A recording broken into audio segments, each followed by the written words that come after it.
আসসালামু আলাইকুম, welcome back to my another video. কেমন আছেন সবাই? আশা করছি যে যেখানে আছেন আল্লাহর রহমতে ভালো আছেন। লাউয়ের তরকারিটা বাঙালিদের জন্য বেশ জনপ্রিয় একটা খাবার, কিন্তু অনেকের কাছেই এটার স্বাদ একটুও ভালো লাগে না, বলে এটা নাকি খেতে হয় ফিকা। তো যাই হোক, আজকে লাউয়ের রেসিপিটা নিয়ে এসেছি। অনেকই টেস্টি হবে, অনেকই মজা হবে, ঠিক যদি আমার মতো করে রান্না করেন। তো শর্টকাটে কুটে কাটে রেডি করে আমি রেখে দিয়েছি। লাউ কেটে দেখানোর আর কিছু নেই, তাই একদম ডাইরেক্ট চুলায় সিদ্ধ করছি, সেই পর্যায়ে দেখাচ্ছি। শুরু করা যাক। লাউটাকে সুন্দর করে কেটে আমি এই রকম সিদ্ধ করে নিয়েছি। অবশ্যই ঢাকনা কিছুই দেবেন না, খোলা রাখবেন, লাউয়ের কালারটা সুন্দর থাকবে। তো এই যে আমি এখন সেই পাত্রে তেল নিয়ে নিচ্ছি, দিয়ে দিচ্ছি হাফ চামচ কালো জিরের ফোড়ন, সাথে দিব 4-5টি কাঁচামরিচ। কাঁচামরিচটাও একটু মুখটা চিড়ে দিবেন, নাহলে কিন্তু ফুটে আসবে গায়ের উপরে। যাই হোক, এই পর্যায়ে একটু ফ্লেভারটা চলে আসুক তেলে, তারপর আমি বাকি জিনিসগুলো দিয়ে দিচ্ছি। চুলার আঁচটা মিডিয়ামে রেখেছি, একটু নাড়াচাড়া করে নিচ্ছি। এইবার আমি দিয়ে দিচ্ছি পেঁয়াজটা পরিমাণ মতো যতটুকু আপনি খান সেভাবেই দেবেন। জাস্ট একটু পেঁয়াজটাকে ভালো করে লাল করে নিব। তো এই যে একটু নাড়াচাড়া করে একটু লাল লাল করে নিচ্ছি। এই সময়ের মধ্যেই আমি আপনাদের দেখিয়ে দিলাম, এই যে আমার এটা কদুটা কিন্তু রেডি হয়ে গেছে, বা লাউ যেটাই বলেন সেটা কিন্তু রেডি হয়ে গেছে। আমি এটা ভালো করে প্লেটে একপাশে সরিয়ে রেখেছি। এ পর্যায়ে একটু নাড়াচাড়া করে পেঁয়াজটাকে আমি একটু ব্রাউন কালার করে নিচ্ছি। এখন একটু লবণ দিয়ে দিলাম, দিয়ে আর একটু নাড়াচাড়া করে নিচ্ছি। ঠিক এইরকম লাল হয়ে আসবে, তখন আমি হাফ চা চামচের মতো আদা রসুনের বাটা দিয়ে দিচ্ছি। তারপর হালকা করে একটু নাড়াচাড়া করে নিচ্ছি। একদম দেখতেই পাচ্ছেন পেঁয়াজটা কিন্তু সুন্দর লাল হয়ে গেছে। এখন এই পর্যায়ে এসে আমি একটু হলুদ দিয়ে দিচ্ছি, অল্প করে না, আমি একটু হলুদ দেব। এই হলুদটা দেওয়ার কারণ হচ্ছে কালারটাও সুন্দর আসবে, দেখতেও ভালো লাগবে, আর ওই সাদাটে ভাবটা আসবে না। আর সে যে লাউয়ের পানিটাই আছে সেটা দিয়েই কিন্তু আমি মশলাটা কষিয়ে নিচ্ছি, আমি এক্সট্রা অন্য কোনো পানি নিচ্ছি না। এই যে কালারটা দেখতে পাচ্ছেন খুব সুন্দর চলে এসছে। এখন আমি ভালো করে নাড়াচাড়া করে ভাজা করে নিচ্ছি। আর একটু পানি দিয়ে দিচ্ছি, দিয়ে ভালো করে মশলাটা কষিয়ে নিচ্ছি। এই কষানো যখন হয়ে যাচ্ছে এবং হলুদের গন্ধ, আদা রসুনের কাঁচা গন্ধ সব যখন পুরোপুরি দূর হয়ে যাবে, তখন বুঝতে হবে যে আপনার মশলাটা কষে গিয়েছে। এইবার যে আমি সেই লাউটাকে ভালো করে সুন্দর করে সিদ্ধ করে রেখেছি সেটা দিয়ে দিচ্ছি। যেই প্লেটে ছিল সেইভাবে, পানি কম ছিল, সিদ্ধর পানি কম ছিল, এই পানিতে পুরোপুরি রান্নাটা আমার হয়ে যাবে। এখন আমি সুন্দর করে নাড়াচাড়া করে নিচ্ছি।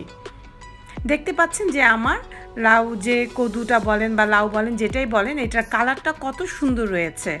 যদি ঢাকনা খোলা রাখা অবস্থায় রান্না করবেন, ঠিক এই রকম সুন্দর একটা কালার পাবেন। তো এবার আমি চুলার আঁচটা একটু বাড়িয়ে দিয়েছি, যেহেতু লাউটা সিদ্ধ করাই আছে সেহেতু আর সিদ্ধ করার কিছু নেই।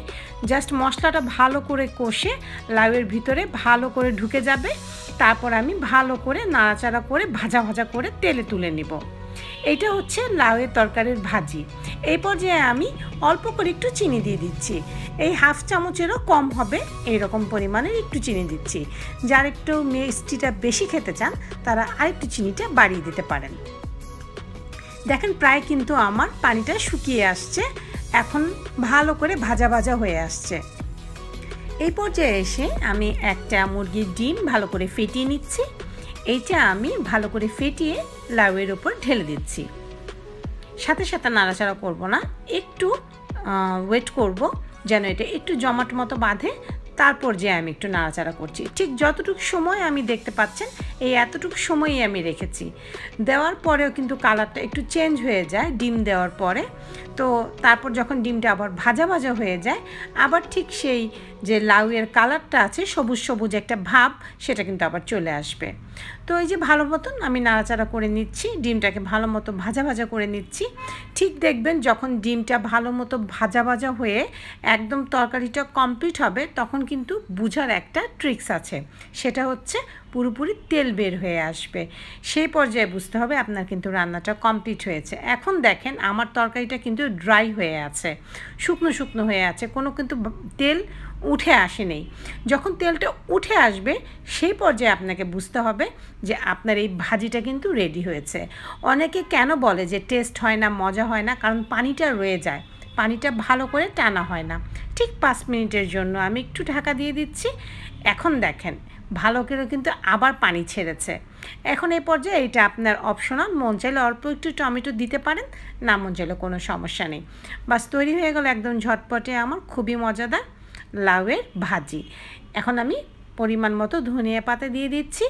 আর দেখেন এখন তেলে তেলে ভাজা ভাজা হয়ে ভাজিটা কিন্তু একদম ভাজা ভাজা হয়ে গেছে।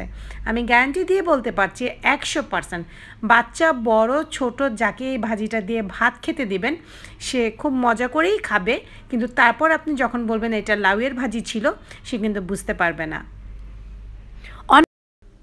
এই ঝটপটে লাউ ভাজিটা করার সাথে সাথে আমি আপনাদের একটা হেলথের টিপসও দিয়ে দিচ্ছি। যারা কিটো ডায়েট করেন এবং যারা ডায়েটে আছেন, পেটের সমস্যায় আছেন, তারা এই লাউয়ের ভাজিটা অনায়াসে খেতে পারেন, কিন্তু যারা পেটের সমস্যায় ভুগছেন তারা ডিমটা দিবেন না। আর যারা কিটো ডায়েট করছেন তারা অনায়াসে সরিষার তেল বা অলিভ অয়েল দিয়ে মজা করে ঝটপটে রান্না করা যায় এই লাউয়ের ভাজিটা করে খেতে পারেন। অবশ্যই ট্রাই করে দেখবেন। আপনাদের কাছে রিকোয়েস্ট রইল, যদি ভালো লাগে আমাকে কমেন্ট বক্সে জানাবেন। ঠিক আমি যেভাবে করেছি এইভাবেই করার চেষ্টা করবেন, দেখবেন এর থেকে সুস্বাদু খাবার মনে হয় না আর খুঁজে পাবেন।